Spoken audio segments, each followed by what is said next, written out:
It begins with a letter, typed, anonymous, mocking. Addressed to Hercule Poirot, it warns of a murder scheduled to take place in Andover. Signed simply, A.B.C. Poirot has faced many killers, jealous lovers, greedy heirs, secret enemies. But this is different. This is a taunt, a challenge, a game of murder played by alphabetical order. Welcome to Agatha Christie's The A.B.C. Murders, a psychological cat-and-mouse thriller that drags Poirot into a chilling hunt across England. In this long-form deep dive, we unravel Poirot's shifting theories, the twisted mind behind the crimes, the deceptive use of randomness, and the genius of Christie's layered misdirection. The first letter arrives, and Poirot is unsettled. Its tone is theatrical. The writer knows Poirot's fame. Worse, he claims to be planning murders by alphabetical order. A for Andover, B for Bexhill, C for Churston. When Mrs. Asher is found bludgeoned in Andover, and then Betty Barnard is strangled with her own belt in Bexhill, the police realize this isn't a hoax. The killer is organized, deliberate. At each scene, an ABC railway guide is left beside the body. Poirot warns, randomness can be a disguise. A pattern can hide more than it reveals. The murders spark national panic. The press hounds the police. The public fears a lunatic, a psychopath choosing victims at random. The killer isn't just targeting people. He's targeting order itself. Law, safety, predictability. Poirot forms a small team. Inspector Crome from Scotland Yard, his friend Captain Hastings, and most unusually, relatives of the victims. They form a kind of emotional jury. But this, too, is part of the killer's plan. Distraction by empathy. The pattern continues.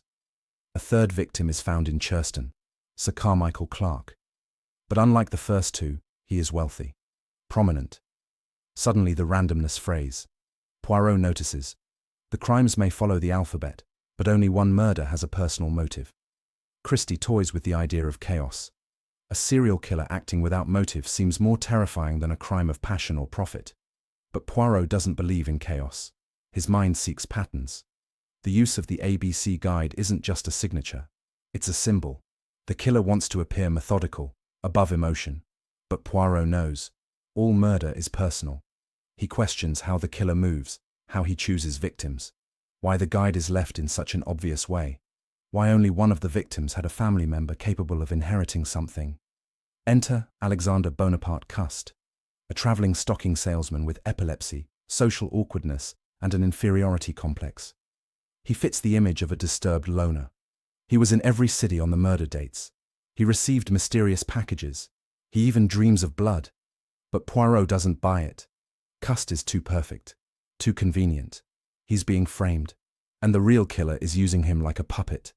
Poirot suspects that the alphabet isn't a roadmap, it's camouflage. The real crime is personal. The other deaths? Just smoke. Poirot gathers the group, not to share suspicions, but to reveal the truth. The mastermind is Franklin Clark, brother of the third victim, the only one with something to gain.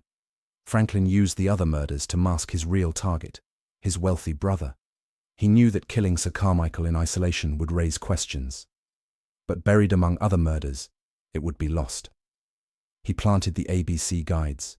He manipulated customer. He relied on public panic to drown out logic.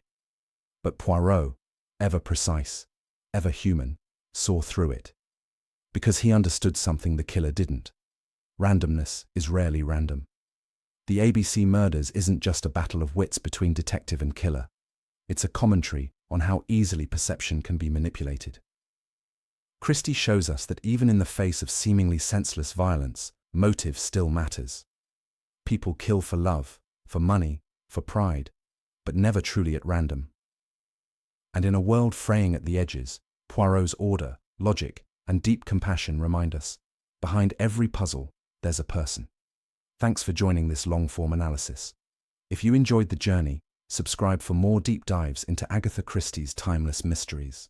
And remember, every clue counts.